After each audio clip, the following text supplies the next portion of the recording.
3 দিনব্যাপী বাংলাদেশ যুক্তরাষ্ট্র শুল্ক আলোচনার দ্বিতীয় দিন শেষ হয়েছে।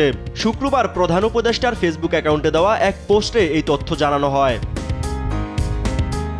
ফেসবুক পোস্টে বলা হয়, আলোচনার দ্বিতীয় দিনে দুই দেশের মধ্যে বর্তমান ও ভবিষ্যৎ বাণিজ্যের গতি প্রকৃতি কেমন হবে সেসব বিষয়ে উপস্থাপনের পর যুক্তিতর্ক হয়েছে।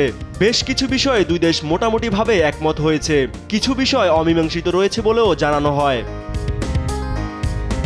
পোস্টে জানানো হয়, দ্বিতীয় দিনের আলোচনায় বাণিজ্য উপদেষ্টা শেখ বশির উদ্দিন একান্তে US trade representative ambassador Jamieson গ্রেয়ারের সঙ্গে বৈঠক করেছেন।